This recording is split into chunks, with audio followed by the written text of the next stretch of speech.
All right, back with us in place of David Freeberg, who's busy this week, is the one, the only, on his fourth appearance here on the All In podcast, Mr. Tucker Carlson. How are you, Tucker? Thanks for having me. Hey, Tucker. Good to see you. David, how do you have time for every time I turn on my phone, there's like David Sachs on something incredibly complex. Like, are you sleeping? Usually people attacking me for something. But it's not just like, oh, your views are this or that geopolitical conflict. It's like the details of something very complicated. And I'm just like, wow, man, that's a lot. That's a lot to digest. Yeah, there's not a very high bar in Washington, as you know. You're a giant among pygmies, but still, it's a lot of work. In the land of the blind, the one-eyed man is king. King, exactly. Are you still enjoying it? Yeah, it's been a lot of fun. Well, you know, President Trump's a lot of fun to work for. He's the most fun. I mean, the best, right? He got a big shout out yesterday. It was really awesome, actually. David did? Yeah, huge shout out. Oh, that's right. We were at the White House Christmas party. I think they do like 25 of these. Yeah, literally. Literally, because they got so many thousands of people, but they can only fit a couple hundred people in the White House. And they're doing like 2 a day. And the president comes down and gives a speech, and every speech is different. You know, it's like a Dave Chappelle comedy routine where he never does the same set. And he does it with so much enthusiasm and gusto. You would think that you were the only, holiday party crowd that he ever addressed. He never expresses any irritation at doing that. He loves it. It's like amazing. It's unbelievable. But in any event, he gave me a shout out during the speech, and then he called me up there to like, hey, can you say a couple words about AI? And I'm like, well, this isn't exactly Christmas party conversation. So I just kind of talked about how great he was and how much fun it was to work for him. And then he gave Chamath a shout out as well. No way. And he just starts talking about the All In Pod. Like, we're in the audience, and he just starts having a conversation with us about the All In Pod and how's it doing. And, The funniest part was he says to me, oh, and then Nat was behind him. So he goes, hey, Nat. And he says, I hope everything's going well. How's your relationship? He looks at me and I'm like this. And then Nat's behind her. Me going like this. Oh, it's so awesome. I'm going this weekend because I miss him. You going to see him this weekend? You guys are on good terms, Tuck? With Trump? Oh, yeah, the best. I mean, the best. I mean, of course, people have told him, many people, that he's not allowed to talk to me. So that just makes him like me much more. Because like all he hears is, people will be like, he's the worst human being who's ever lived. And all Trump hears is, who's ever lived? And he's you can't control him that way, period. So no, I get along with him literally in 25 years better than I ever have. That's good to hear. It's hilarious. Yeah.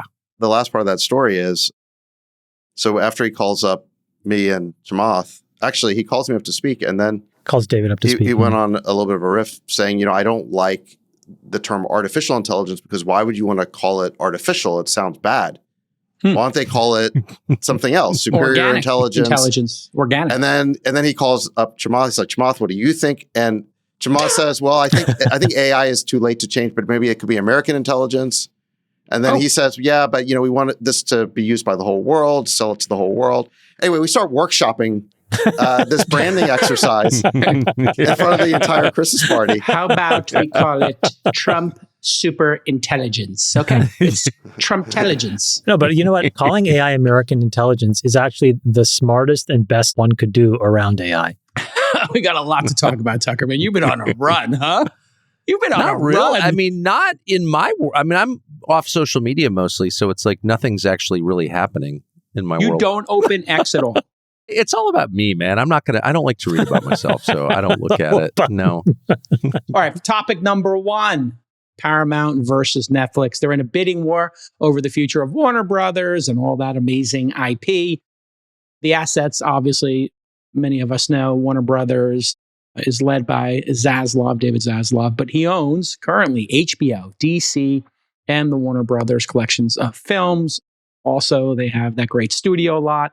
On the cable side, they own CNN, TNT, Discovery, and they just saddled that company up with $30 billion of debt.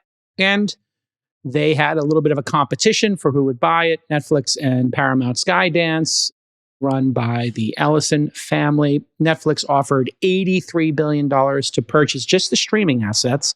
which would put the number 1 and the number 3 player together.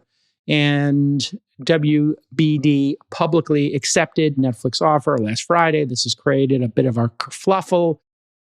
Paramount now is coming in with a hostile offer, $108 billion in cash for the entire company. That includes the cable assets. That would be interesting because then David Ellison, son of Larry Ellison, would own not just CBS, which is being run, CBS News, by your favorite Tucker Carlson, Bari Weiss. She would also, I guess, own and run CNN in this instance, potentially. We'll get to that. The $108 billion offer includes 2 vehicles, $41 billion in equity financing by the Ellison family, and then a bunch of other folks coming in, including, and we'll get to this, some Middle East sovereign wealth funds. Polymarket, interestingly, has Paramount as the favorite at 51%, and Netflix has dropped to 36%, even though they say they have a done deal, and 14% chance of no deal. I think that might be the free money, the 14% chance of no deal. What's your take on this, Tucker? And just broadly speaking, consolidation in media, having pulled the ripcord and left traditional media, and now, the understanding is you're doing better than ever. You control your destiny, and I think you're making probably as much or more money now than you did when you were working for the man. Yeah, I actually haven't checked, but I'm not much of a money guy, but I'm fine and can pay my non-existent mortgage. I'm against monopoly power in general because I think it stifles creativity. I'm not that worried about this because these things never move in exactly the direction you imagine. I've been in media my entire life, and none of the big changes I anticipated, in fact, almost all of them I made fun of. I just don't think that we're really threatened by, a conglomerate of CNN and Netflix. And also, it's like, okay, you can assemble huge companies. Can you make people consume and believe the product?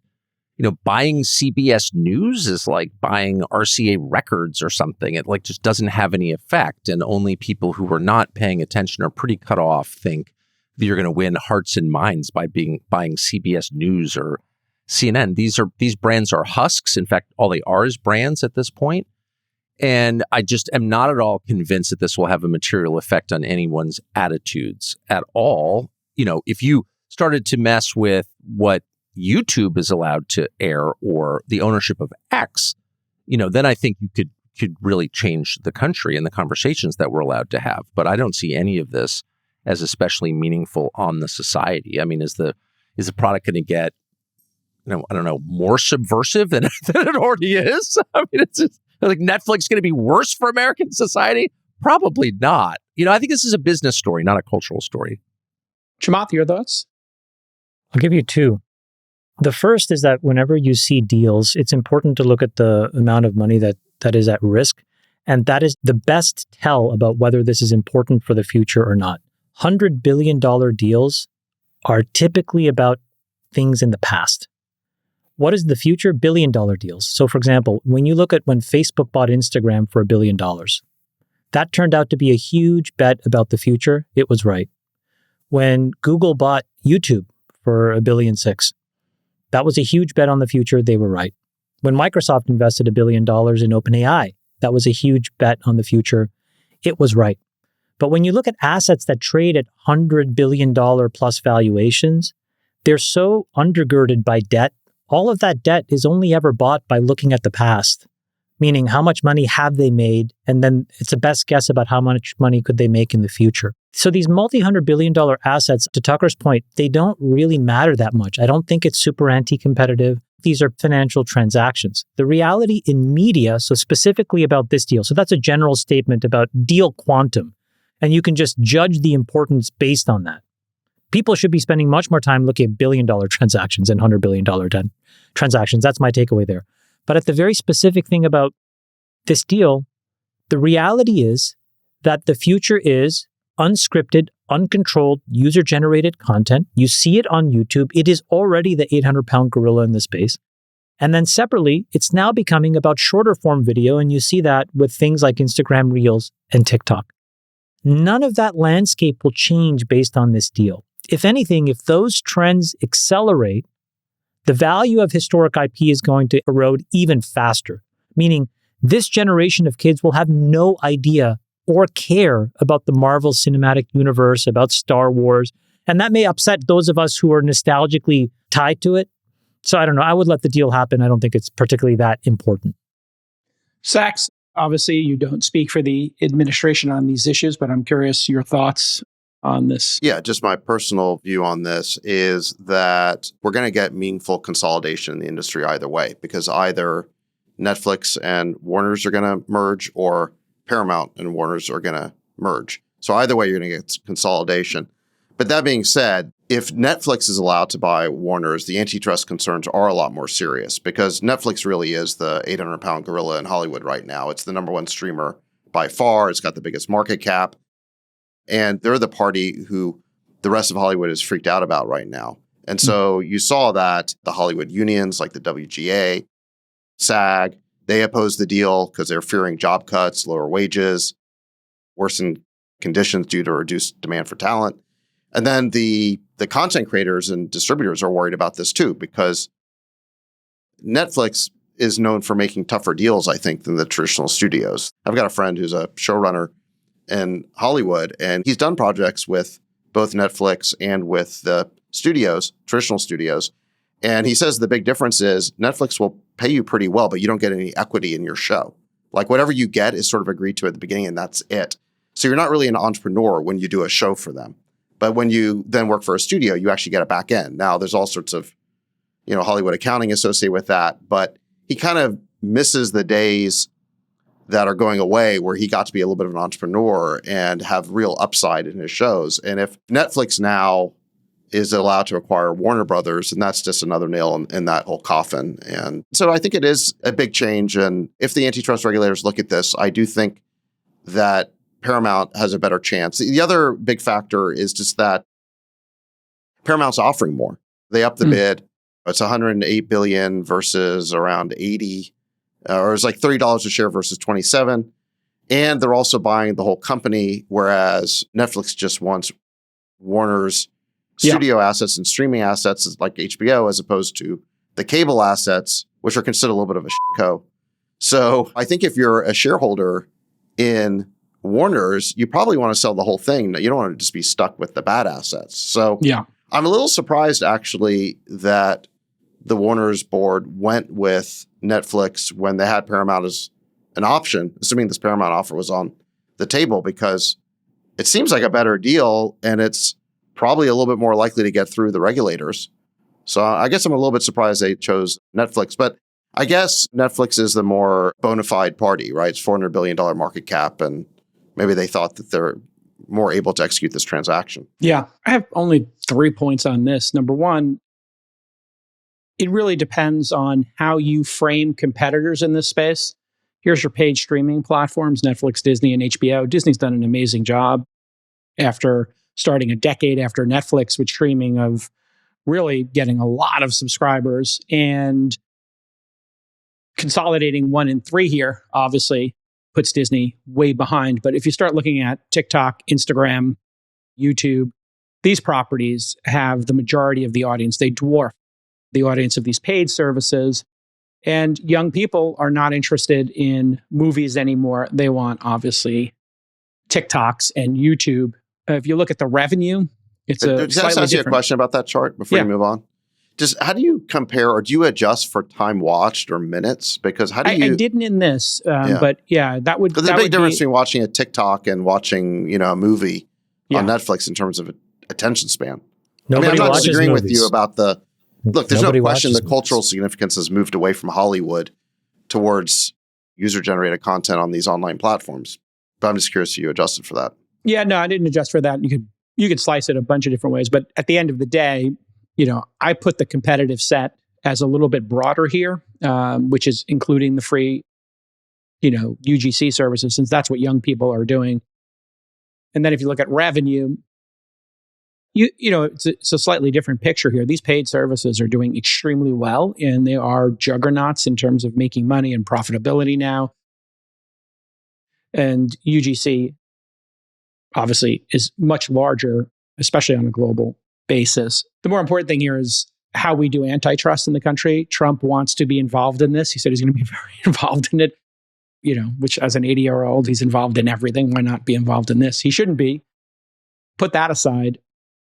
I think we need to have a way to pre-vet these and then just let the highest bidder win. I don't know how this concept is getting convoluted, but the Ellisons are compromising Trump a bit here. I think that's why Trump gave a lot of shine to Ted Sarandos. I don't know if you saw his quotes about that, Sachs, but he was praising what a genius Ted Sarandos is and how amazing Netflix is. The Ellisons coming out and, basically saying that they've got this in and, they're going to basically have the inside track here, I think is one of the issues. I propose we have a pre-vetting of these large deals because we want M&A to be vibrant in this country. We want more M&A after the wrath of Lena Khan. So I think you should be able to pre-vet, Chamath. You should be able to go to the government and say, hey, we're considering selling this asset, whatever it happens to be. YouTube back in the day. Is there anybody who's not able to participate in this auction? And then just have the FTC pre-vet some of these. And then highest bidder seems like what's in the best interest of shareholders. So it's untenable.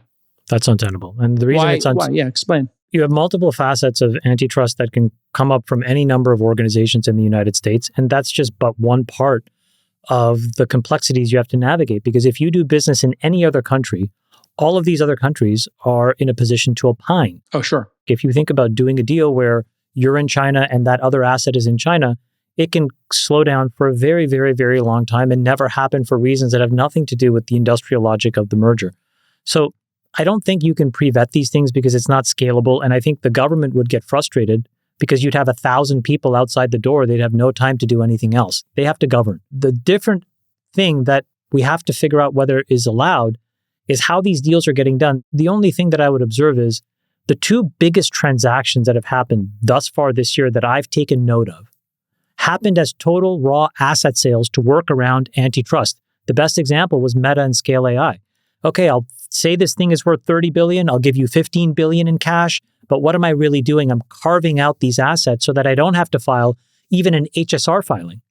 So I think the future is that if the government has to have an opinion, not just America, but the Europeans, the Chinese, what's going to happen instead is that very smart lawyers who get paid, $10, $20, $30 million a year, the NBA salaries now, they're going to find workarounds. They've already done so for big tech, and I think it'll spill over to other industries. You're kind of like creating these boundary conditions where I think the concept of antitrust is going to be a very difficult thing because if businesses want to be in business, you're not going to do these traditional deals. As David said, an enormous sign of confidence about how there isn't going to be a competitive threat for Paramount to just say, we'll take the whole thing, because they're subjecting themselves to a level of scrutiny that they wouldn't if they felt there was any shred of a good argument for competitive antitrust. Yeah. I just want to address the gratuitous potshot at President Trump. Which one? Well, your claim that he shouldn't get involved and somehow antitrust is better if the presidents don't get involved. You may remember that Teddy Roosevelt was known as the trust buster because he directed the DOJ to sue 45 companies under the Sherman Act, including the whole Northern Securities Company. His successors, William Howard Taft, Woodrow Wilson, FDR, they were just as aggressive using antitrust. Anyway, a lot of presidents have gotten involved in mergers and antitrust actions. So it's just not that unusual. Yeah, I just think that's it's fact check particularly... brought to you by Grok. Oh, yeah, that's great. Yeah. But we need to have like a Grok fact check part of the show. We need a Grok fact check. No, the reason I would say it's problematic for Trump to get involved in it is because the Ellisons have also been major supporters of Trump and made commitments for buying TikTok. Now you have one family who is a major supporter of Trump, massive donators, basically getting the inside line on TikTok. And now, after a deal's been closed with Netflix, being able to lobby to get Trump to let them buy CBS and CNN. So if we start thinking about the influence that the Ellison family is having on the Trump administration, whether it's quid pro quo or it's the appearance of quid pro quo, it's best for Trump to stay out of it because already we have the TikTok deal. Now CBS they own, and they're going to own CNN. This is a lot of consolidation for one family to That's a red herring. But between CBS and CNN, 9 people watch those 2 channels. So those channels are irrelevant. Those guys have to rebuild these things from scratch, number one. And number two, it doesn't incentivize or disincentivize 3 billion humans from using and watching that content. Who owns that asset is not known to any of these people. CBS did not go up and down because, one person owned it versus another. Nobody knows who the CEO of TikTok is. TikTok is either good or not good. And so I would just keep in mind that this is something, it's like the party circuit babble. Like you go there and you talk about it like, oh my God, it's so bad, it's so good. And you miss the basic fact that nothing about the ownership changes the human incentive to use a good product and to disqualify a shitty product. Maybe. I would take the other side of it. There's still millions of people watching this, and it's pretty clear that... Millions of people watch this show because it's good. No. Ultimately, people are going to be drawn to great products. There's no doubt about that. But consolidation of the major news assets, CBS, and the influence of TikTok, and the influence of CNN is undeniable. That is just undeniable. Undeniable to who? Undeniable for what? Just reality. Your reality. Of Americans. No, not my reality. You can try and insult me. That's not the point. It's not an insult. One company. No, it's not my reality. That's not where I get my news from. Millions of people don't watch CBS and CNN. It's not true. Literally, it's 4 million people who watch it. So yes, it is technically millions. If you're adding it all up over a year, deduplicated. What is CNN's most qualified, best run, most popular show?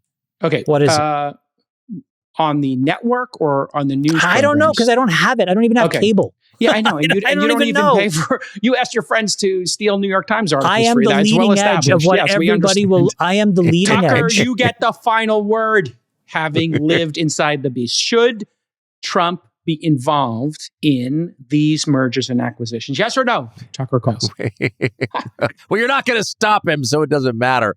What should we be concerned about is not media monopoly power. It's censorship of the tech platforms, a return to that. That is where you destroy creativity and diversity of thought, put the entire nation into the mental prison from which it escaped last November. That is the threat, censoring YouTube, X, Instagram. And I just think we should be focused on that.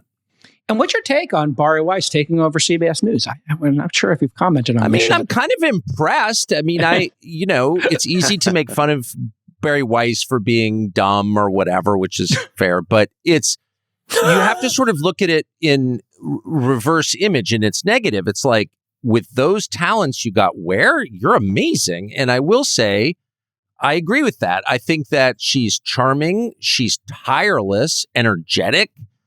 I don't know. That still matters. Like we overvalue IQ. Oh, a person's so smart. It actually doesn't matter. Like being charming, meeting people, pushing an agenda tirelessly, like that really works. And in the end, the prize she got is not worth having. Like how'd you like to run CBS News as it is? Yeah. No, for real. That's torture. They couldn't pay you enough. What would you do if you had CNN? They put it in your lap, Tucker, and they say you're forced to be CEO of it for the next 10 years. What would you do? Well, actually, I've had that conversation. Slightly more relevant. What would you do if you ran my son's school newspaper? Because it's about the same scale. Oh, I'd get radical, man. Actually, Tucker had an interesting answer. Any other good questions, Jason? No, it's a great question. Tucker was about to answer it. Thanks for stepping on it, Jamal, with your incredible editorial. The CNN question? I mean, I spent almost 10 years there, so I feel like I'm familiar with it. Yeah. I actually had this conversation with someone who was like, we should buy CNN. You should run it. And so I had cause to spend like an evening thinking about it. And no way. I mean, first of all, I'm with Chamath. Like, I don't have a New York Times or Washington Post or New Yorker subscription anymore after a lifetime of having all three, because they're totally irrelevant. They mean nothing. They're speaking to no one. And there's a kind of musty, it's like going back to your childhood home and seeing that your bedroom was really small and like the paint was actually turquoise and all these kind of sad posters from the 80s are still there. Ugh, it's depressing. Like, I would just shut it down and build something new.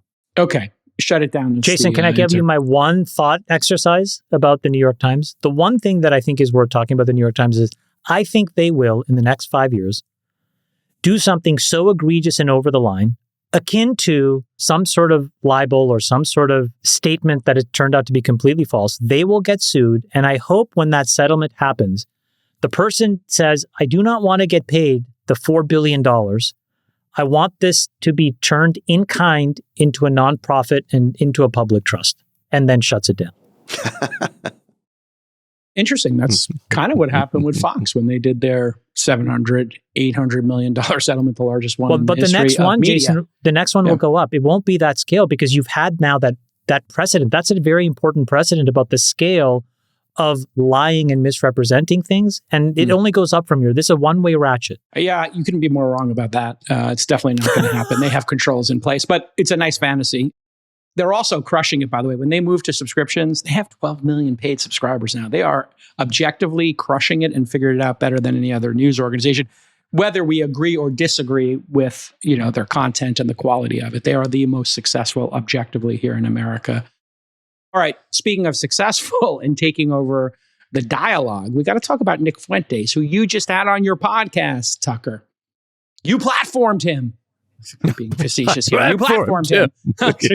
I created him. Basically. It was an interesting discussion. For those of you who don't know, Nick Fuentes and have been living under a rock, he's a 27-year-old white nationalist with a very popular show on Rumble, about 500,000 subscribers, which isn't actually that big when you think about it. His followers call themselves Groypers, and he's gained hundreds of thousands over the past 6 months. He's on quite a heater. And he's got a bunch of controversial opinions. I'll just give you the quotes. This has nothing to do with my opinion on him. He was asked by Piers Morgan if he described himself as a racist, and he said, totally. I think everybody, if we're being honest, is racist. The only people that aren't racist or pretend not to be are white people to their detriment on women. Piers asked Nick if he was gay. Nick said, no, but I will say women are very difficult to be around. Piers then asked, and do you think they should have the right to vote? Nick said, I do not, absolutely not. On Israel, Fuentes is very critical and what he calls organized Jewry in America. So now you interviewed him. A couple of different ways to take this, but you did a good job of telling his origin story. He was part of PragerU. He's got this really activated base.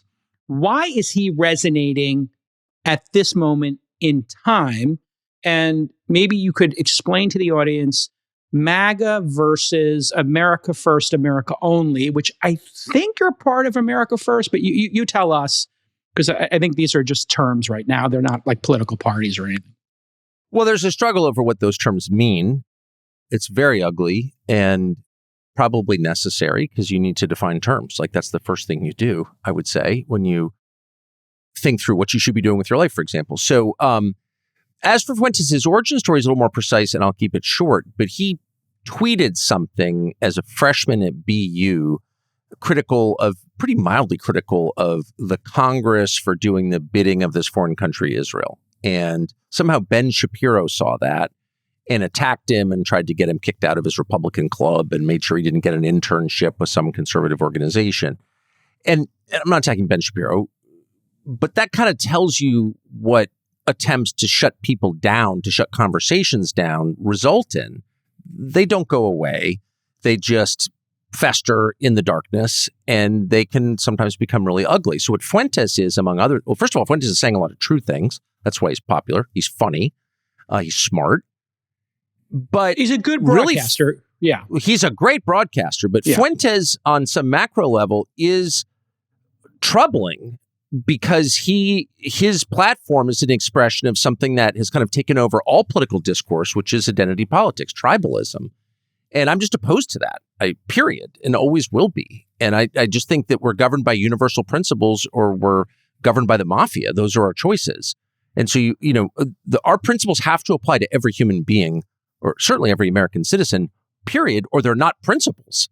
They're just a justification for tyranny. So Fuentes, has a different kind of identity politics, but there are all kinds of different identity politics. We lived under it during the Biden years. We've lived under it most of my life, actually, in one form or another.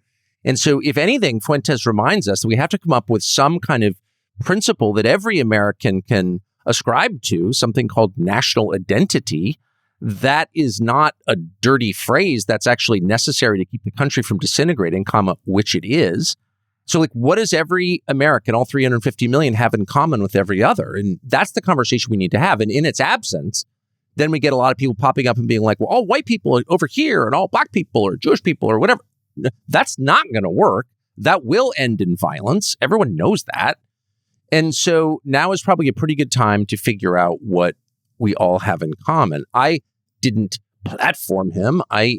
First of all, platform is not a verb. And anyone who says it is a verb is probably opposed to my core interests, I would say, and bad at language.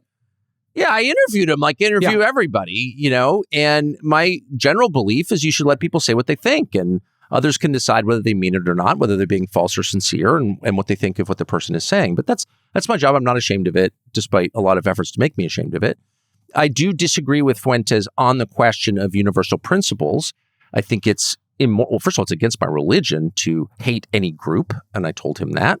But I didn't do a lot of other posturing designed to make me seem like, the good person. Piers, unfortunately, fell into that trap as an older man. Well, isn't it you are bad? And it's like, okay, I don't even disagree with some of that, but you don't elevate yourself. You look like an out-of-touch buffoon. And that's exactly the trap that was awaiting Piers Morgan. And if you watch that interview and if you watch the reaction to it, that did not diminish Nick Fuentes in any way. It enhanced Nick Fuentes. What diminishes Nick Fuentes is asking him straightforward questions, particularly about women. Not, have you had sex with anybody? But like, why are you so mad at women? And that, letting people talk a lot reveals who they are. That's just true. Sorry.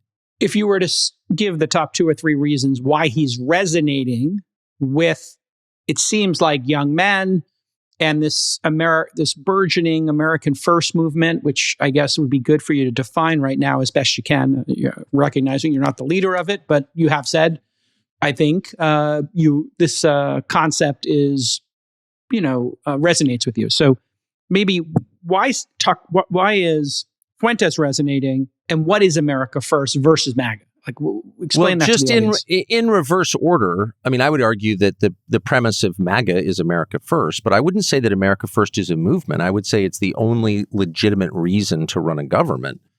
And it's very simple. The government of your democratic republic ought to act in broad terms on behalf of its own citizens.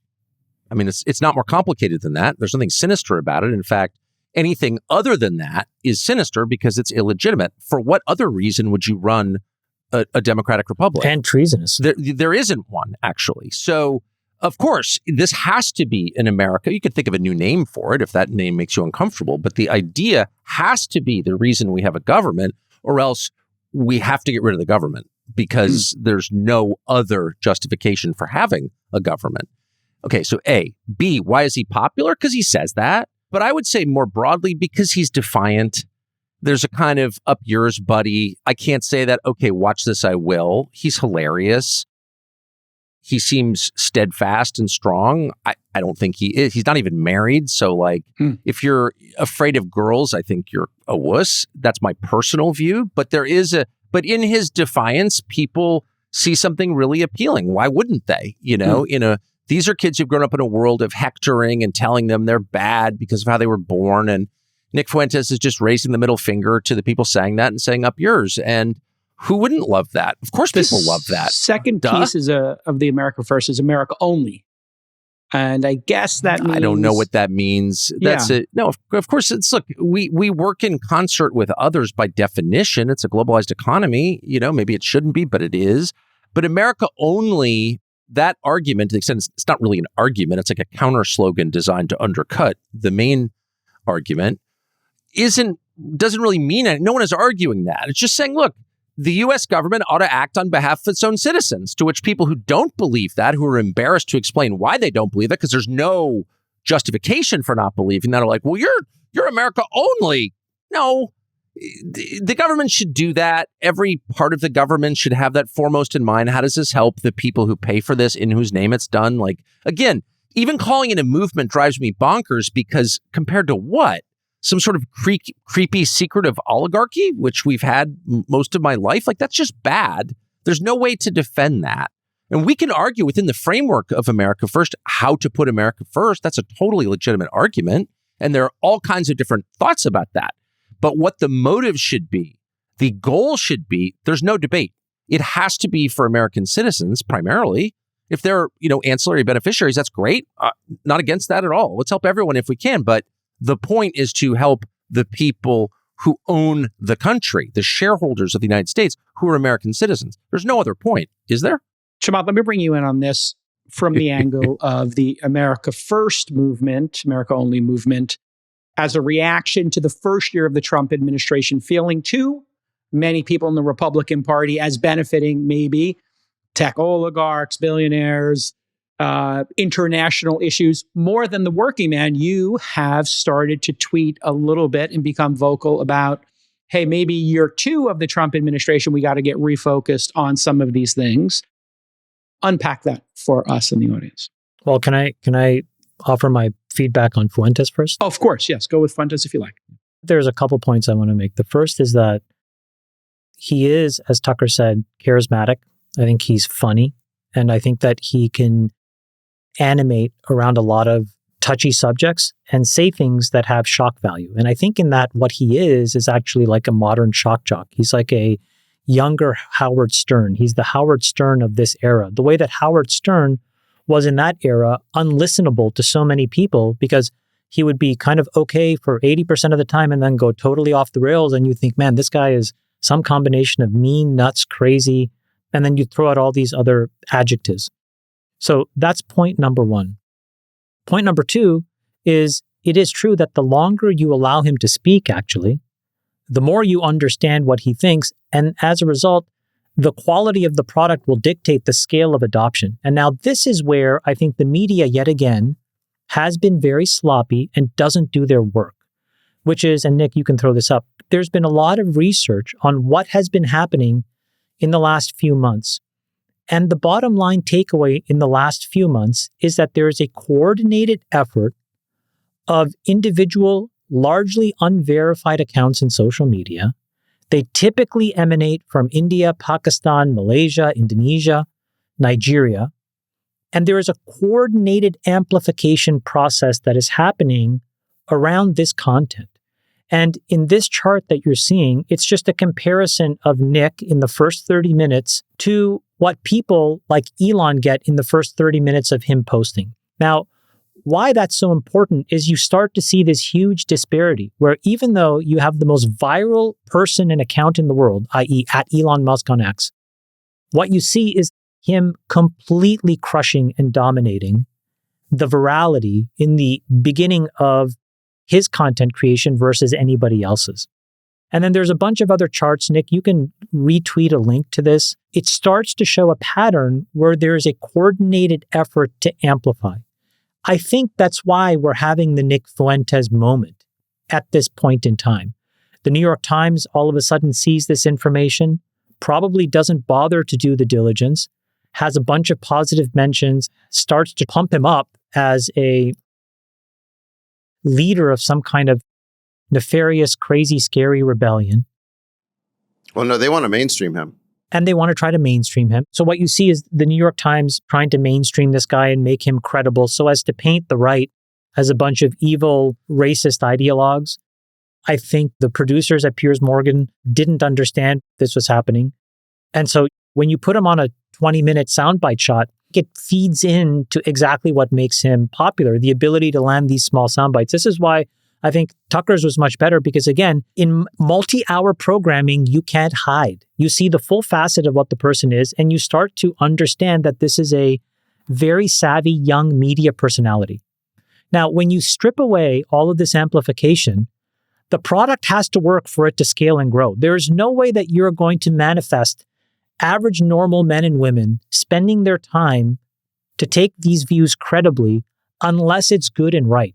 There will be a moment in time where curiosity will cause you to say, why is everybody talking about this? We are firmly in that moment. But I think that there is a large portion of what he says, which I don't know whether he believes or not because I haven't spent that much time, but is meant to shock. It's meant to catalyze and animate people. But I don't think it's sustainable because the views themselves are repugnant. So I think and this is why the New York Times wants to elevate him. Can you put it up there? So there I am. I look amazing. He looks like a handsome guy in that picture. I look like a slack-jawed yokel, and he looks like James Rebel Dean. with a cause. Yeah. It's Jed Clampett versus James Dean. The other thing I'll say is that Sax and I are in a couple of these group chats with some folks, and some of the chatter there is that who is paying for and who is activating all of these bots and fake accounts in all of these developing world countries? And why did they pick him? Some of that conspiracy basically points to a handful of nations who would love to foment that kind of dissent and that kind of we don't chaos have to and wonder uprising. About this. I mean, this has been clear for a long time. So I think it's very important from here on out that if people are to listen to him, I think the longer form content exposes what he really thinks so that you can judge it for yourself. But I would not discount the fact that this moment is happening is not entirely organic. There is a deep, inorganic effort to put this on the front page of the news. And so it's up to traditional media to decide whether they're going to basically lift this guy up as some kind of newfound hero or call it out for what it is, which is lead in the articles with this data, which is widely available and easy to get. Well, he literally explained this when he was on Tucker's podcast. He was originally in college part of this PragerU kind of movement. And he said he was in a Facebook group, which was the Prager Army. And I've talked about this before. We've joked about it. But there are groups like the one you mentioned, that you're in this group. I heard about it. It's a couple of hundred right-wing folks of note. Take it easy, Jason. My invite didn't got lost apparently to it. But add me to that group, please. But what happens in these groups, some of them are designed to make money. Some of them are designed to make impact. Andrew Tate had one where there was an affiliate scheme put up for it when Twitter started sharing revenue with accounts, and you start looking at these like accounts that are anonymous but get to massive scale, King Koa the Great, clip farming. You're talking about the clip farming. Yeah, and they're regurgitating stuff. They're doing it for the money. Obviously, they're making 10, 20 grand a month. It becomes a full-time job to do that. But we've got the Russians, we've got the Chinese, everybody in between doing this kind of pumping. And then there is the actual army. So Nick Fuentes, has an army of young people who do this. And they're on VPNs.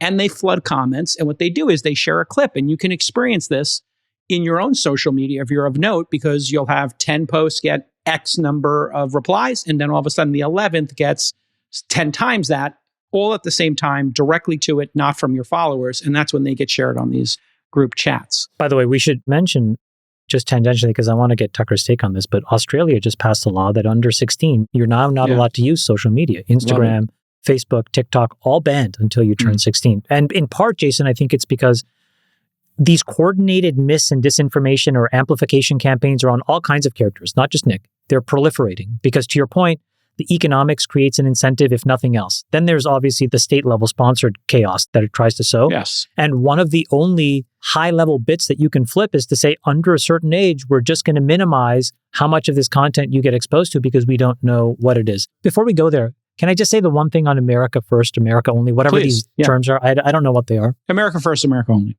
Okay, I don't know what they are. These are its slogans, anti-slogans. Here's what I will say. I think it's very important, and I speak as an immigrant. I want to be American. I don't consider myself Canadian American.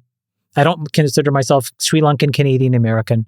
I consider myself American. I want to absorb and I want to reflect the values of this country. I want to know and be able to talk to you about the Constitution of this country. I want to be able to celebrate the cultural heritage of this country. That's part of the compact that I think I'm making. And I do think that's an important thing that we have all lost, where we have to run around in all of our traditional garb, and it just loses that what makes countries great is a shared set of principles and values. And we have to find a way of doing that. When I immigrated from Canada, what I will tell you is Canada took the opposite view. We used to call America a melting pot, pejoratively, even in textbooks. And the textbooks would call Canada a tossed salad. And we would celebrate that form of multiculturalism was better.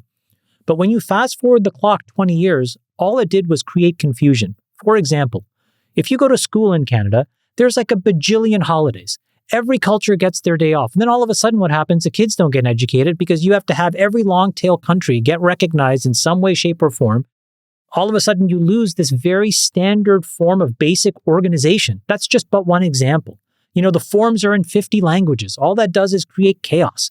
It should have been in English and French because those are the two official languages of the country. All of that indirection, trying to celebrate everybody's heritage, confuses and slows that country down. And you can see it in the GDP. You can see it in the FDI, foreign direct investment. You can see it. So the one thing that we have to agree is that there is an American culture and set of values, and we should not lose it. And we should ask the people that want to be here to embrace it. We all embraced it. Sachs embraced it. If you talk to Sachs's parents, they've embraced it. If you talk to Freeburg's parents, we all came from different countries, but we are fundamentally American. J. Cal, I wasn't sure, but were you intimating that the party behind Nick Fuentes' meteoric success is the Russians? No, I was just saying that there's brigading going on. Which foreign actor do you think it is? Some of them just want to create chaos. I put Russia in that. Just creating division in America distracts Americans. I think they like that. But there are 3 levels of this. There's his army. Fuentes does have an army of superfans who are disaffected young men. And there's a reason why they're disaffected. It's hard to get jobs. It's impossible to get a home. Healthcare, they've seen people, go bankrupt because of healthcare. If you look at healthcare, homes, and education, those are the 3 most important things we have to fix in America. That's why young people are disaffected. And when you're disaffected as a youth and somebody starts blaming the Jews, the blacks, the Hispanics, the border, this issue, that issue, it's really appealing because then you don't have to take any personal responsibility for it. And it is, in fact, really hard to own a home in most cities in America, unless you move to Texas or, Nashville, Florida. And then there's too many homes and prices are going down. And he's a kid and he says stupid stuff, but he says he does tap into that disaffectedness. Where would you put it if you ranked it, Tucker, since you are pretty plugged into this? Is Fuentes' popularity based on the Groypers and this really inside group of people who are amplifying him? Is it what he's saying, or is it like some foreign actors promoting him? How would you handicap his massive popularity? And then we'll move on. All 3 play a role, I would say. And if you want to know who is primarily responsible for amplifying him, consider who benefits. If you wanted to discredit America for, say, foreign policy, then you would put it in the mouth of someone who is pro-Hitler, of course. Anytime I hear someone endorsing Hitler, I love Hitler, then I'm like, the Fed alarm goes off or the inorganic alarm goes off, right? Okay, exactly. So A. B, he is the product of a system that the rest of us tolerated and certain among us created, and we shouldn't be surprised. If you have identity politics, at some point you're going to get white identity politics. I think I wrote a book about this almost 10 years ago, which was totally ignored, but that's inevitable. It's inevitable. And so to fix it, it's not a matter of censoring Nick Fuentes or anyone who likes Nick Fuentes. It's a matter of deracializing our society and making it a fair society where rewards or condemnation are not given on the basis of your DNA. Like, you can't have that and hope to avoid a Rwanda because it's just going to happen. It's inevitable. Tribalism is the threat to every society. And I don't know how we lost sight of that, but is we he did. A Fed? People are sort of saying he's a Fed. He's accusing you of being a Fed. I don't know. The whole Fed unfortunately, so it's such a long story. I won't even bore you with it, but he attacked my father at one point. So I got baited into it and I called him a Fed. I don't know. But I do know that there are, and I think that Fuentes is let me just be clear. I think he's primarily successful because of his talents and because of the obvious truth behind some of what he is saying. I mean, it's just true, right? The government of this country or any country should act on behalf of its own citizens, and ours doesn't, and that's an outrage. So, okay, that's just true. But the white identity politics part of it, once again, is inevitable. Identity politics will give birth to white identity politics. Why wouldn't it? And your efforts to stamp it out will never work because they're too hypocritical. So the only way to fix that, if you don't like it, is to eliminate all identity politics, which we should do tonight, because it's the road to disaster. That's it. I have an AI question for Tucker. I'm increasingly surprised by the number of people on the right who I would describe as ardent, free market, low regulation to no regulation folks who are very anti-AI. And I'm just curious, where do you think that comes from and what do you think? It comes from, so far as I can tell, the perception that the risks outweigh the benefits. So the risks would include, massive job loss, chaos where nobody sort of knows if anything is real and the fabric of reality itself begins to tear. Of course, the massive energy draw and the huge and expensive infrastructure changes that will require the disruption that will inevitably cause. So the downsides are super obvious, not even to mention the potential this gets completely away from us and eats us or something. Okay. As weighed against the potential benefits, which are what? And I don't doubt that there are some, coming to faster, diagnostic conclusions in medicine, or organize, getting rid of tedious tasks that no one wants to do, elimination of clerical work, et cetera. I guess those are upsides, but it's disproportionate. In the view of most people, I think, who aren't experts in this, not daily involved in it, the risks far outweigh not just the upsides, but the announced upsides. So typically when we roll out a new product, we tell the people we hope to buy it, this is going to be amazing. It's going to blow you away. Everything about your life will be better once you get the iPhone 27 or whatever. There's been none of that with AI, none. The announcement has been, holy this is going to change everything. Stop. How exactly? Well, it just is. I don't know. Who's in charge of the marketing for this? Seriously. Sam Altman. Sam Altman and David Sachs. Go. David, okay, wait, hold on. Can I just follow up on this? Okay, so Tucker, here's just a thought exercise and just tell me how this factors into that opinion, if it should at all. So let's say in a world in 10 years where you have these super intelligent computers and systems and models, okay? In my thinking, what that does is it reorders the geopolitics of all countries in the world where you're in one of three buckets. In bucket number one, you're an exporter of that intelligence. And I think right now, steady state, it's going to be China and America, right? China will have one version of exported intelligence and we will have one version of exported intelligence.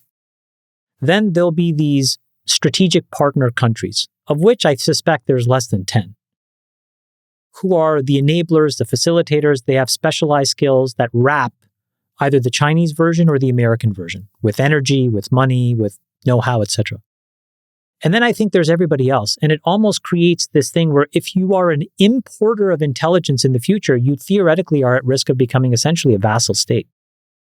And so if you think about it at that level, isn't AI something that is almost existential that we must win? For sure. At that level, for sure. And I would just point out that almost every single state in the world is already a vassal state. So no change there. But you don't want to be on the wrong side of it. That's clear. Is it containable to nation states? That's not clear, to be honest, to me at all. But whatever, I get the argument. I'm just saying at the consumer level, no one has explained why we should be excited about this. And if I'm a gold buyer, an ammo buyer, and freeze-dried food buyer, as I already told you. So it doesn't kind of affect me as an investment matter, but I think it would be, so I don't have a the dividend, you're saying the dividend of AI is not clear. It's the positive. To the average person. To the average person. You are 100% correct, Tucker, on this. We have done a terrible job as an industry communicating. But what's the answer? What's the answer? How is this great for me? It'll wind up being great for you because the prices of goods and services will get much lower. You'll live much longer. And listen, I'm not saying this is mine, but this is what the industry should be saying. The price of education is going to go down 80 or 90%. You're going to have customized, adaptable education versus, paying for $50,000 a year degrees. You're going to be able to learn anything in half the time at 90% less. All of these deliveries coming to your home are going to be delivered at half the price, twice as fast, because it's going to be in a drone or it's going to be in a self-driving car. And we're going to make breakthroughs in healthcare that will reduce suffering, and you will not die of cancer. You're going to live to 120. We will have job displacement, but we believe the lower cost of living and the greater services that are going to be available to you in healthcare and education will make up for that. And if it doesn't, we're going to put in ways to pace out the job displacement. In China, they're doing this. In China, they're proposing, and Sachs and President Trump, the amazing President Trump, will be doing an AI national edict soon, I believe, or an executive order. But in China, in Wuhan, paradoxically, they are talking about giving out licenses to self-driving cars in a paced rollout so that young men don't lose their jobs en masse, which is what we're about to see in America. And if we don't take this into account, and the great czar will speak in a moment, that's when this will become, I think, the worst nightmare that you're talking about, the dystopian version of this. We need to figure out healthcare, homes, and education, and make those free, close to free, and do a Manhattan Project on creating 10 new cities with 10 million new homes, and free healthcare for everybody, and free education for trade schools, etc. That's what solves the problem. That's what nobody's doing. Sachs, your chance to jump in here. Well, there's a lot of things going on here. But I think one of them is that humans are really attracted to either utopian or dystopian narratives. I think liberals are probably more attracted to utopian narratives and conservatives are attracted to dystopian ones. And I think the future is going to be more in the messy middle. I don't think it's going to be to either one of those extremes. And I agree that the industry has not done a good job. They've created a lot of fear. The whole AGI narrative didn't help because you had a lot of people in the industry saying we're going to get to AGI in 2 or 3 years. Those timeframes have all been pushed back, by the way. Or eliminated. You don't even hear that term anymore. People were saying a few years ago that we'd have AGI by now. Now, no one is saying that. They're basically pushing it back 10 years plus. By the way, just on that was exactly a function of the immaturity of our industry. So to what Tucker said, it is true. Well, it's a utopian mindset, right? Yeah. What they saw as utopian, I think a lot of people react and say, wait a second, that sounds pretty dystopian to me. And I also think it's what needed to be said in that moment to get that next quantum of money. They were telling the investors some version of what the investors either didn't understand or wanted to hear in order to get that next scale-up capital. But now that we're past that and we're seeing more practical implementations, right now we're actually at the beginning, I think, of the positive productivity loop. And that isn't explained because we've spent so much time offering up this grand utopian vision. It does seem like an overpromise, underdeliver kind of situation to show up and say, oh, now your DMV form, you don't need to fill it out anymore. And people are like, wait a minute, that's what we've spent all this money on? And I think that we should have taken a much more conservative view in explaining what the upside was in the path. Perfectly said, Chamath. And I think, Tucker, one way to frame it is the abundance of Star Trek versus, to Sachs's point, the dystopian nature of Terminator 2. One of the great paradoxes here, we will have massive job displacement, destruction, whatever term you prefer, in entry-level jobs already happening in, what I'll call chores, like dishes and driving cars, entry-level jobs. Those are going away. And they're going to go away in the millions. And they're going to go away in the millions in the short to midterm. 2, 3, 4, 5 years, you're going to have people protesting in the streets over this issue. It'll be actually. I don't agree with that either. With it. You say it every time. You interrupt me every time I say it. But I will be right on this one. You will be wrong because you'll see taxi drivers are going to be the first group to do it.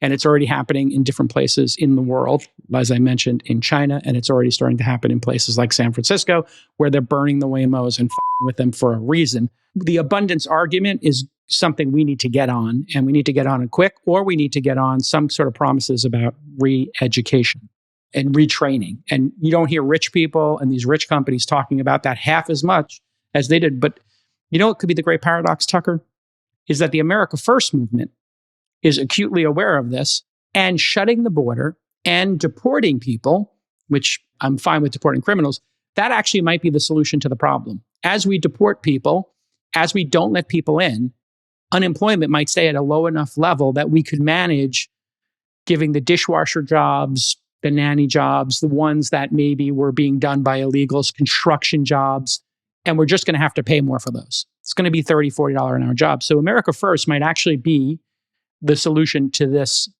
displacement. May I just say one thing? First of all, it makes me uncomfortable to hear you use the term re-education.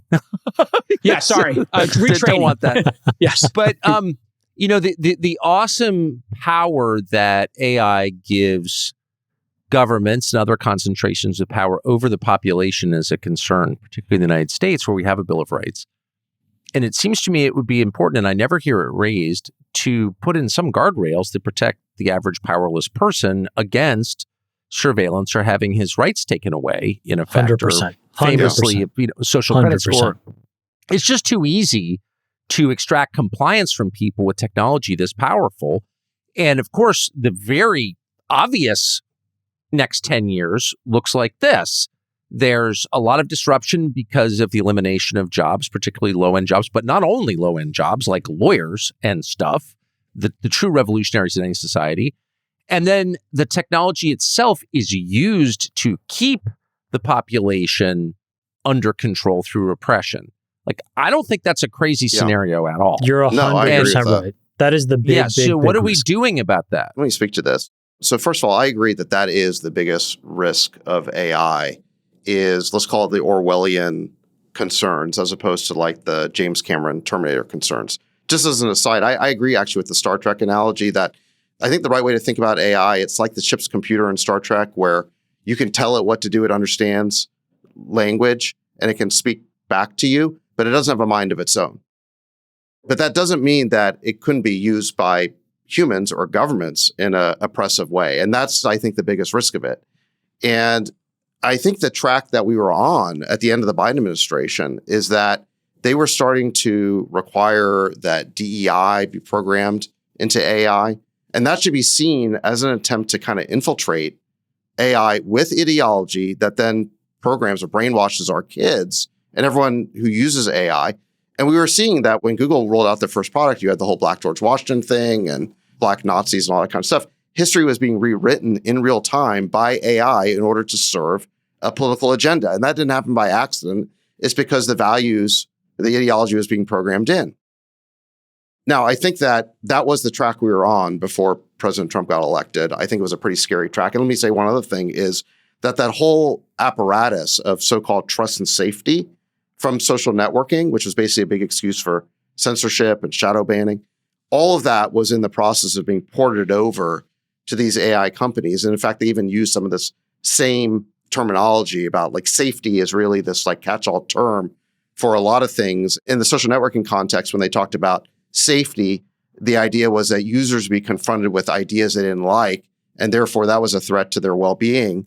So therefore, we need a safety team to censor those opinions. Safe space. Yes, and I think in a similar way, like that whole safety apparatus was in the process of being applied to AI. Like we can't have users be confronted with ideas that they don't like. And the training data, right, Sachs? I mean, if the training data is a set of woke ideologies and those are pervasive on the open web, then as Elon pointed out, like I think an early version of Grok, it was like, if I misgender somebody, that's worse than no, that's right. The early versions bomb going off. The earlier versions of the model, you would ask it, what is worse, global thermonuclear war or misgendering Caitlyn Jenner? And the model would say misgendering. So look, that ideology was coming from somewhere, right? War games. Yeah. So I think Tucker is right that there is a real risk that AI is used by future governments or the deep state basically to surveil us, to censor us, and even potentially to brainwash us, because it is really good for that. It's not that I think the AI is going to develop a mind of its own. I don't think the technology is anywhere close to that, but I do think that it could be used by the government in a much more invasive and intrusive way, in the manner that the deep state was already trying to get in bed with the social networks. That's right. This is, I think, go ahead, Jamal. This is the absolute biggest risk. Both of you guys nailed it on the head. In the future, when you have these really powerful models, the reality is the incentive for governments to try to infiltrate the information cycle, they will not be able to hold themselves back. And then what comes with that is a lack of privacy, a total loss of privacy, and then a push towards censorship. So as these AIs become more powerful, we have to marry it with a set of technologies that can preserve privacy and preserve access to monetary resources. If you look at the examples today that we have, there's nothing you can do today, nothing online that is not tracked. Now, we have sets of rules that say that tracking can't be shared. I'll give you an example. I decide to buy a very sugary cereal. That is not shared with my insurance company that underwrites my health insurance. And there's all kinds of laws that prevent that. But that's just a flimsy law. That's a moment in time that could change. If that decision were to change, now my buying patterns become subject to scrutiny. That could also apply to how I consume information on these networks. So we have to find a way to make sure that you can transact right? The great thing about the US dollar is when you get a dollar and you put it in your pocket, the physical dollar bill, it is completely fungible. Nobody knows what it was used for in the past. Nobody can judge how you use it in the present or in the future. And we have to find a way to replicate a version of that so that you can preserve privacy and minimize censorship. Because if you have to transact all day, every day online for everything, and there's no way to shield some amount of privacy, it's a very scary outcome. One other point on this is I do think that if you look at kind of who's promoting a lot of these scary narratives about AI, it is people on the far left of the political spectrum.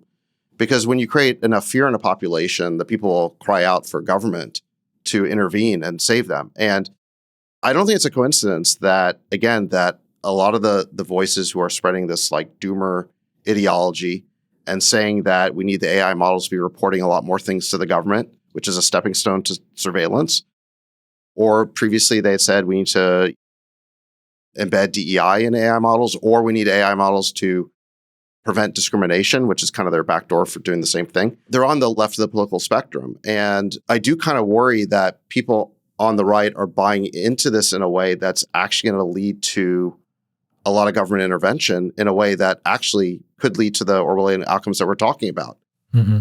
I don't think that people on the right who are concerned about civil liberties should want the government to play this super intrusive role in AI, if that makes sense. Of course it does. Of course it does. I think you've got a lot of people suddenly in the United States who are very sensitive about power and feel like their own power has eroded so dramatically, almost down to nothing. Their economic power, their political power, the power of their vote, the power of the dollar in their pocket, like have all been really reduced. And all of a sudden you have a technology that promises to concentrate power still further in the hands of people other than them. And so they're touchy about it. I mean, they're definitely just freaked out in general. Yeah, I agree. Right. So that's the backdrop. So people who feel panics like that, and I have power, but I sympathize with it and I feel it to some extent. You're more open to doomer scenarios when you feel that way. And so it would be helpful. Yeah, I agree with just that. to reassure people you will be protected. And yes, there is an upside for you. Yeah, look, I agree with that. And I think there's actually a couple other things that account for like the visceral nature of the criticism, because I'm on the receiving end of a lot of it right now. So I see it. So one of them is when people hear AI, they think that's not me. Like that doesn't include me, right? So there's all these benefits that are supposedly being created, but I'm not going to participate in that. In fact, I might even lose my job. This is why I think it's like pretty important to get out the message about how the whole country potentially benefits from this, not just a small clique in Silicon Valley. Have you come up with examples of it, Sachs, like how the country benefits from it? Well, sure. I mean, there's an article that we cover last week in the Wall Street Journal talking about how construction workers have seen their wages increase 30% because of the data center build out. I mean, we are seeing a huge infrastructure boom throughout the country on energy production and construction that's related to this. And so it's not just software where people are benefiting. But the other thing I think that's very visceral on the right is that the hatred of big tech, quite frankly. I mean, a lot of conservative influencers were directly censored and shadow banned during this COVID period, especially, where the big tech companies, in cahoots with the Biden administration, were really coming down on them and censoring them. And there's still a lot of hatred towards big tech. And I think some of that's even misplaced, but there's been like almost like a transference. Also with social media, a lot of people have concerns about what social media is doing to kids, body image concerns, or fear of online predators, all that kind of stuff. And I don't think it's an analogous situation with AI chatbots because you're not meeting people, you're kind of doing research. It's like a whole different activity. But I think there's almost like a transference of anger or anxiety or fear from what happened over the last decade or two with social media or with, again, like these online platforms, and that's being transferred over to these new AI platforms, even though I don't think they're precisely analogous and the regulations should be looked at a little bit differently. Let me, Jason, give you some credit. I do think you've put your finger on the pulse of what the problem is. Whether we call it a perception or a misperception, the point is people are afraid of their jobs. That I agree with you. I think the data about what has happened, though, is pretty flimsy that it actually has seen a bunch of job loss. For example, when we got home from the Christmas party, Sachs, last night, I turned on CNBC and it was Jim Cramer And he was interviewing this wonderful guy who I'd never heard speak before, but he's the founder and chairman of Service Titan. And he had this very elegant way of describing it, which is AI will put the jobs that are purely cognitive at risk.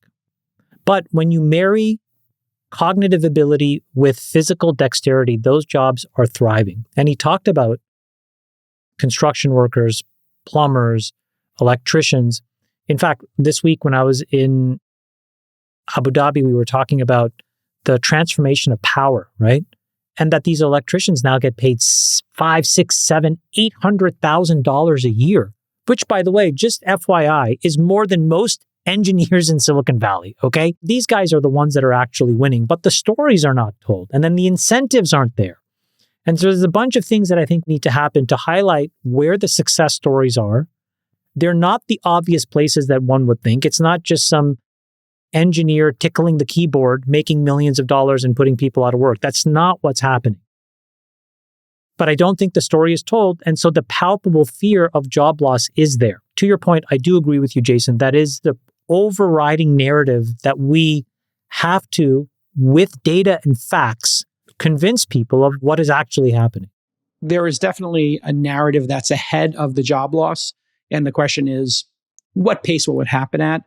When people are seeing young people having a hard time getting jobs, and for whatever reason, but I suspect it's AI, when they see firms like Amazon estimating in the future they're going to eliminate these 600,000 jobs, and that leaks, and that they're going to do a PR campaign about it. When you see drive-thrus moving to AI, and when you see a third of rides in San Francisco and LA move to Waymo without the driver in it, it's really hard to say it's not happening. So we're just on it's a matter of what timeline it's happening on. You can't have it both ways where, these companies are raising billions of dollars and they're replacing jobs and saying, hey, these jobs are going to be 10 times more efficient, or we're going to replace your driver and we're going to replace your cashier. What would fix this? I see that as an early stage investor in Founder University. I see it every day. Yeah, but hold on, let me finish, please, gentlemen. People are pitching me on startups, and they're getting funded for these startups to specifically replace roles. And they're saying, we want to make the perfect sales development rep. We want to make the perfect customer support agent. And enterprise customers are agreeing with them and buying these products and services specifically to stop hiring and increasing their headcount. I see it on the front lines. It is definitely happening. The only difference is timelines, and can we create enough jobs? This is why I think we've done a bad job of explaining it. We need to explain for every one of those robo-taxis that gets out there and that job is gone, how do we get that person another job? Because they're not going to get the job as a cashier at the Starbucks anymore, because that's going AI too. Here's a very practical idea. Yesterday, I was at the Senate to just talk about this. What is the idea? I think we have to start looking very honestly at stopping the federal underwriting of student loans. Why? Because it would allow the market to move very quickly to your reality, Jason, because we would go beyond just funding somebody to become a master electrician. I suspect that we would pay people. Yes. I bet if you went to Google, they would not only subsidize you, they would probably pay you a salary to get educated to do that job, because once you graduated and you could work up the ranks and become a master electrician, there is so much work that, for example, Google needs, Amazon needs, Microsoft needs. And so if you eliminated the federal underwriting, we don't have it for car insurance. We don't have it for home mortgages. We allow the free market to tell us this home is more risky than that home because it's near a fire area. This person is a poorer driver than that other person. We should allow the free market to say, go to this kind of a job and you'll get paid so much, but go to this other kind of a degree, it will cost you a lot of money, and let people decide with more clarity. But that one thing would allow us to reinforce what the economic upside of AI is in a very practical way for a lot of people. And it would solve this student debt crisis that we're in. Zach, should there be a license fee or a tax? This has been floated by people. I'm not saying this is my position, but should there be a tax on having a robo-taxi or a humanoid robot that is then used to retrain actual humans? Look, I think first we just need to start with some accurate facts here. And okay, go ahead. we need to explain what's happening. And part of that is debunking some myths around this. Now, I remember about a month ago, there was a whole wave of very scary headlines, including in a publication I really liked, the New York Post. Nick, maybe you can put this on the screen, claiming that AI was wreaking havoc on U.S. jobs. So this was a headline from the New York Post last month based on the October report from Challenger Gray, which basically tabulates announced layoffs in the economy. And we had a spike in October, and about 20% of those were attributed to AI. It wasn't even the majority. It was actually a relatively small number. It wasn't even the number one reason. But based on this, you got a wave of scare headlines that AI was wreaking havoc on U.S. jobs. Well, lo and behold, the November Challenger Gray report has come out, and it makes clear that October was an anomalous spike. The number fell by 53%, and only about 6,000 of the layoffs that were announced in November in the entire country were attributable to AI. This is only layoff, by the way. It doesn't include job creations, okay? So only 6,000. And if you look at the year to date in the Challenger Gray report, AI has only accounted for 4.7% of total layoffs. And that number is self-reported by CEOs. So my guess is it's inflated, because if you're a CEO, you'd rather blame AI for your company's non-performance rather than yourself. So 4.7% is probably the high number. So what we're actually seeing in the data is a very small number of actual layoffs related to AI. And that was corroborated by a new study by Yale Budget Lab, which looked at the first 33 months after the release of ChatGPT, and it said there is no discernible disruption in the labor market. Okay?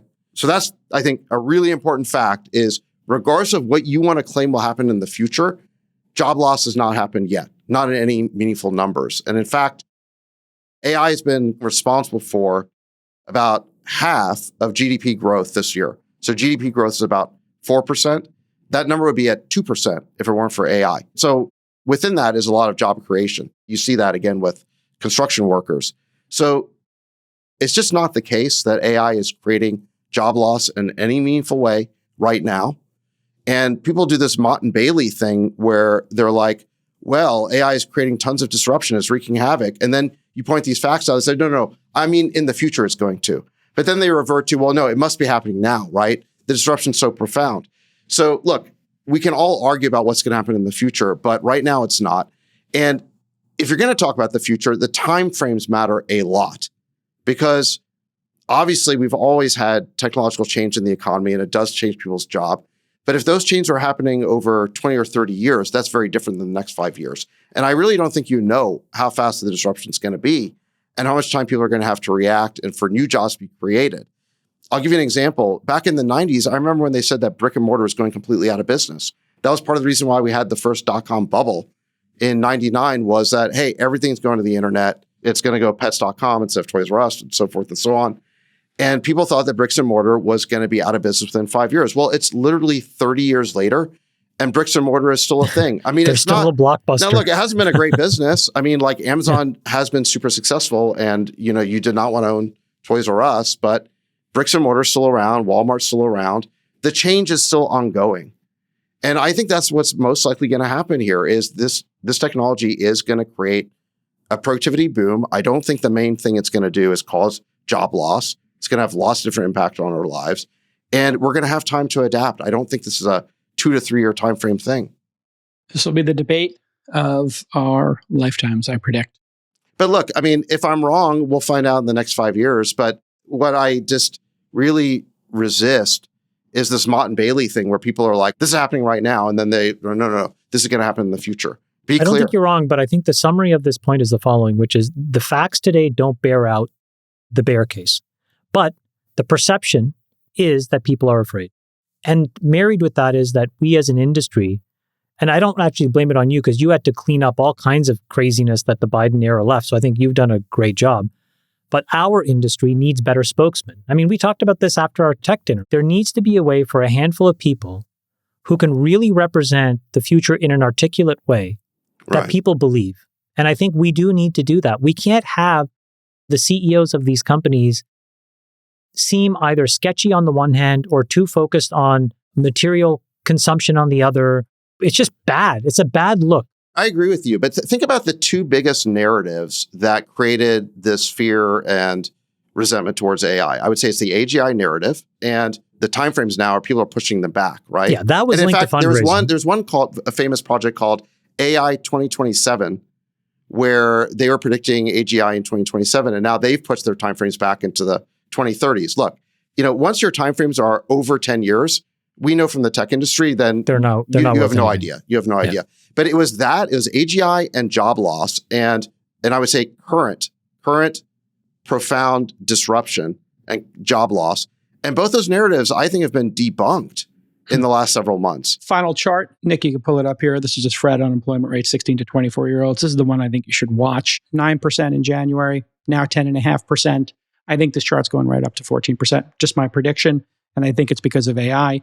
Tucker, I'll give you the final thoughts on this, and then we're going to start everybody's favorite game, Tucker in 20, where we do a lightning round with Tucker Carlson. Tucker in 20 coming up. Any final thoughts on this? Well, I was just thinking about the consequence of it. I mean, having lived through Y2K and Obama, Y2K we thought was going to be a disaster. Obama people thought was going to be great. Both, were the opposite of what we imagined.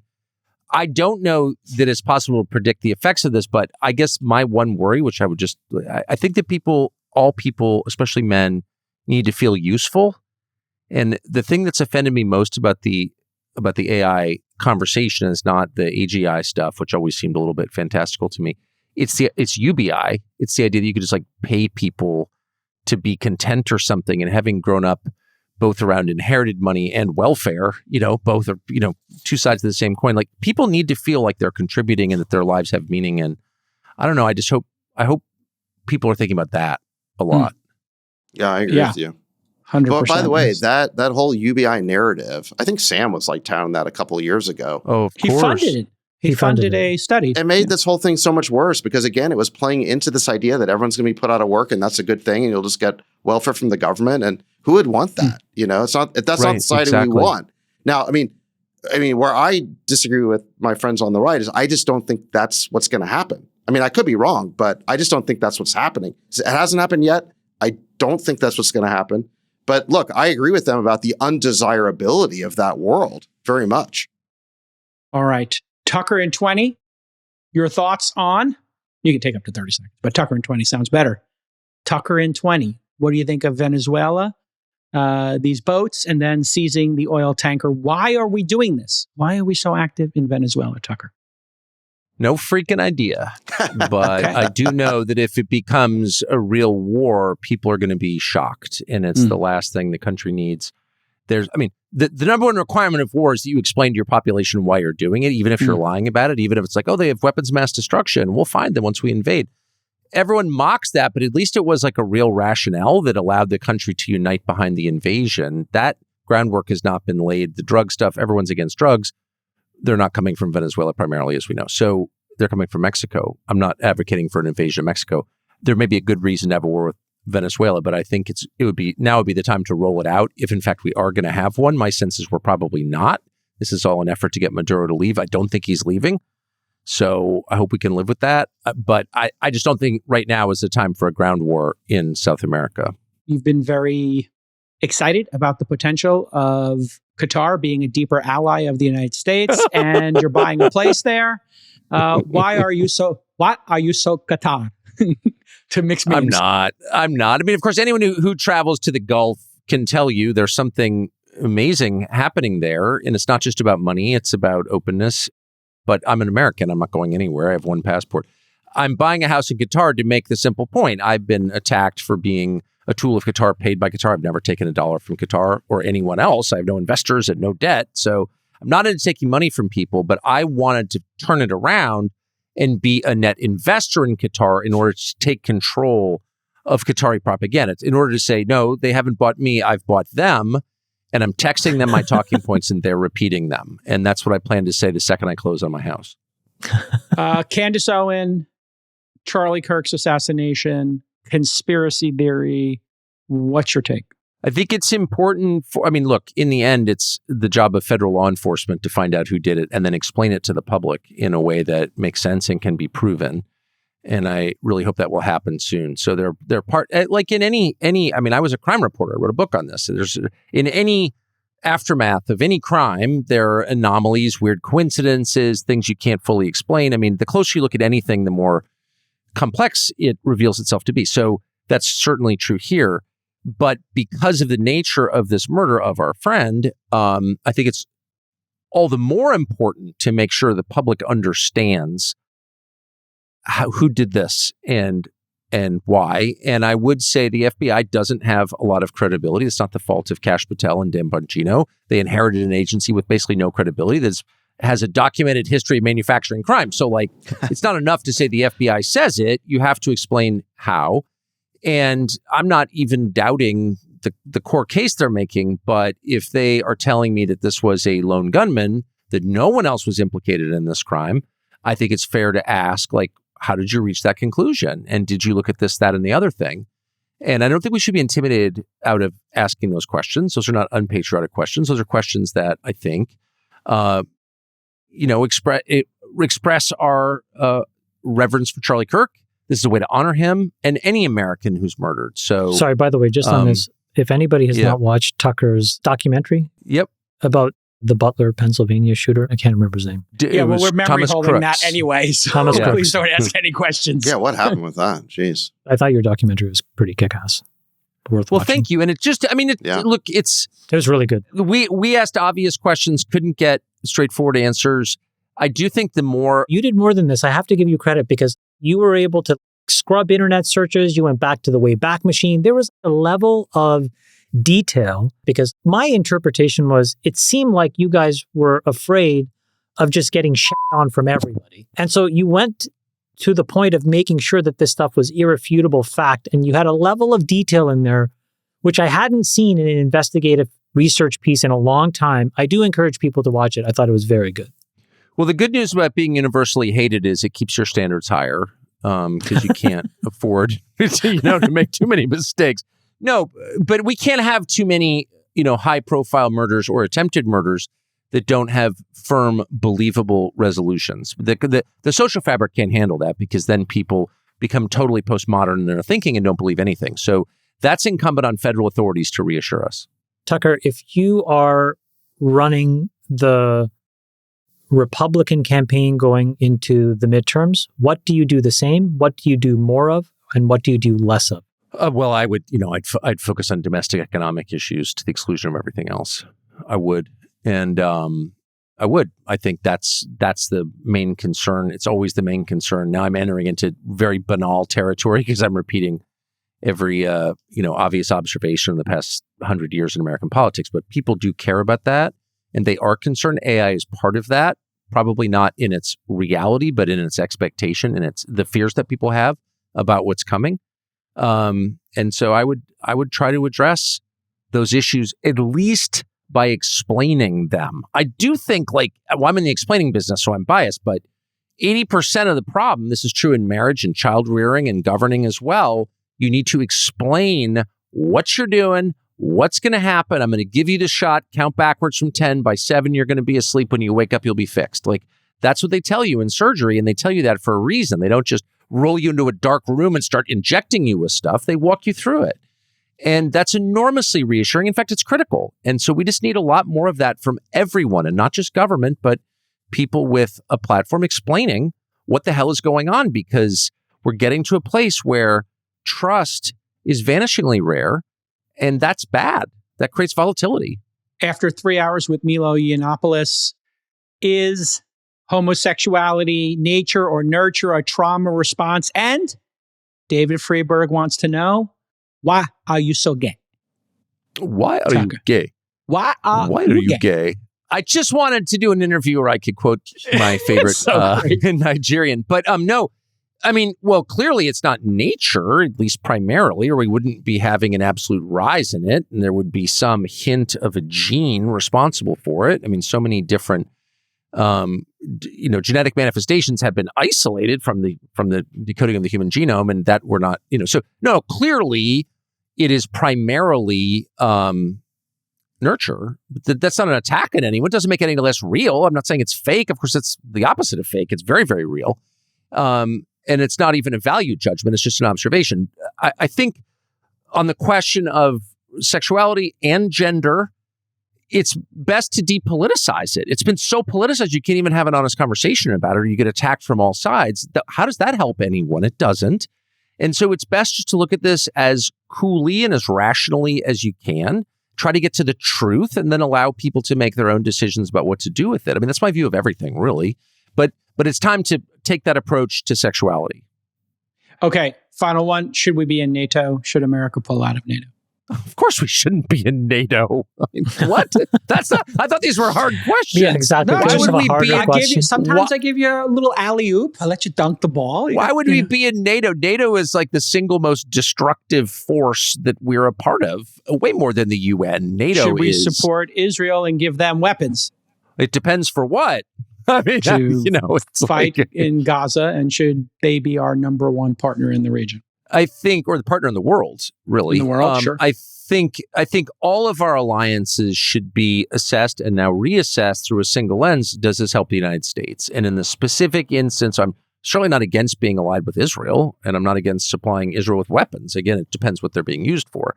But I do think what's happened in Gaza does not help the United States at all. I mean, tell me how it does. And so, yeah, in fact, I'm not even sure what the argument that it has helped the United States would be. I've never heard it articulated. Instead, I've heard people name calling. From my perspective, that's all I care about. And I never wanted to have this debate. I avoided it for many years. The only reason I get into it was the prospect of a regime change war in Iran. And I just thought, man, there is no way that helps us in any way. So I piped up and said something, and my life has been a disaster ever since. But my views have not changed. Is it good for the U.S. or not? What is the future of Europe and the UK? Oh, it's so dark. I have family there. I was just there. I mean, just there. Let me start with the good news. I mean, everyone knows all of this, so I'm not going to repeat any of it, other than to say, finally, Europeans, even the Germans, I spoke to one of the most powerful people in Germany yesterday about this, are starting to realize, wow, this is not going well at all. And migration there are many problems, but migration is the core problem. The second is energy.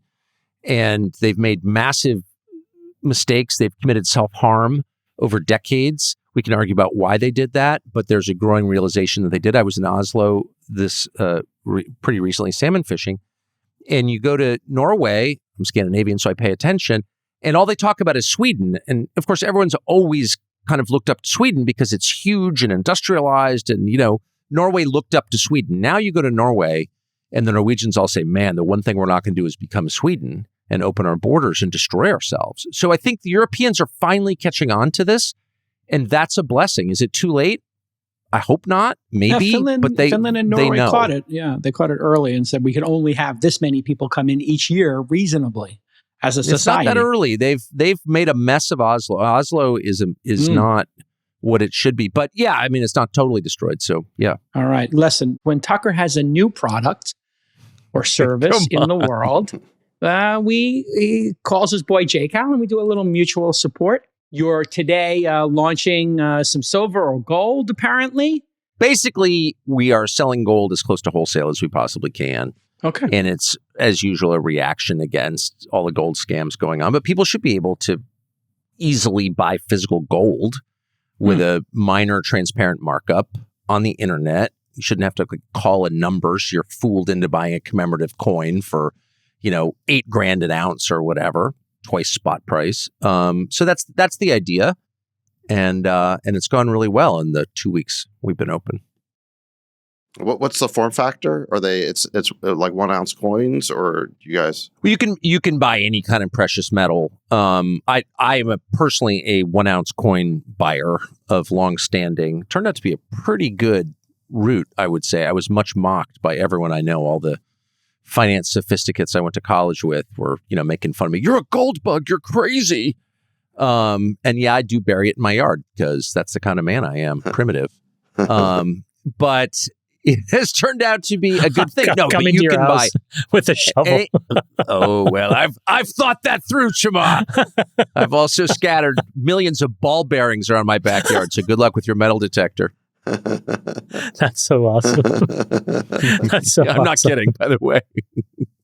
Also coming in 2026, Tucker Carlson's baked beans and fatback. So when prospecting out in the Wild West, you can get your. You want to hear something weird? I used to work in a baked bean factory, actually, B&M Baked Beans in Portland, Maine, in 1988, and for the summer, and I've never eaten a baked bean since because I made them and I OD'd on baked beans. But in general, they're good. Go buy yourself a gold coin at Battalion Metals. I think this is a great idea. I have to be really honest with you. I do think that having this as a practical hedge, there's like a whole set of elements that we all have to be educated on to hedge the status quo.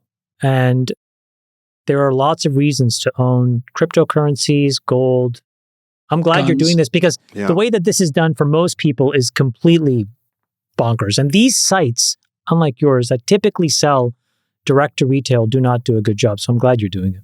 I hope it's a success. Thank you. And let me also put in a good word for firewood and ammunition. I don't think those are bad hedges. If you want to diversify your portfolio. Also, 2 wells. You got to have 2 wells, not just one. Different depths. That's what I have on the ranch, 2 wells. Look, I think this is going to be very successful. Me too.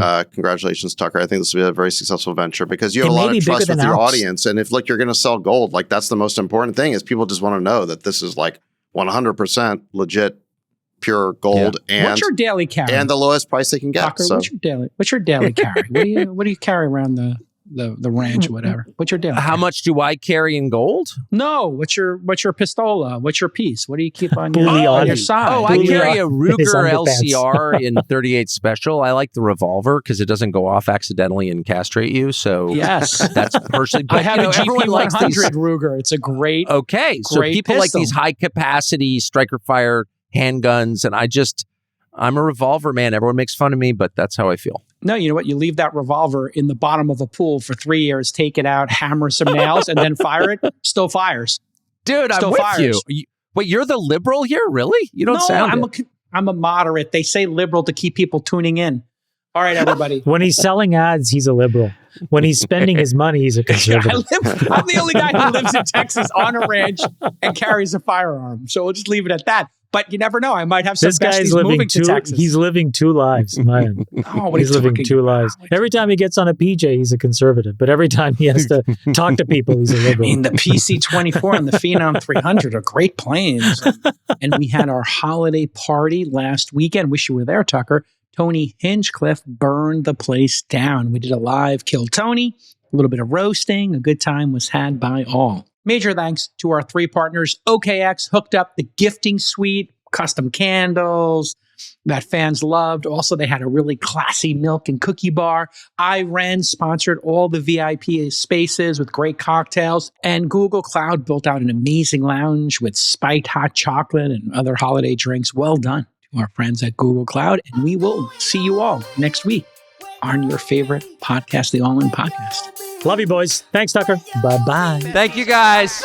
See ya. We'll let your winners ride. Rain Man David Sack. And instead, we open source it to the fans, and they've just gone crazy with it. Love you, besties. Queen of Quinoa.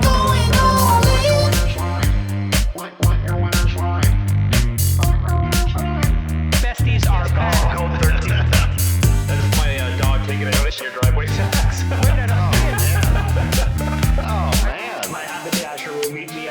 We should all just get a room and just have one big huge orgy because they're all just useless. It's like this sexual tension that they just need to release somehow. Wet your beak. Wet your beak. Wet your beak. We need to get merch. Besties are back.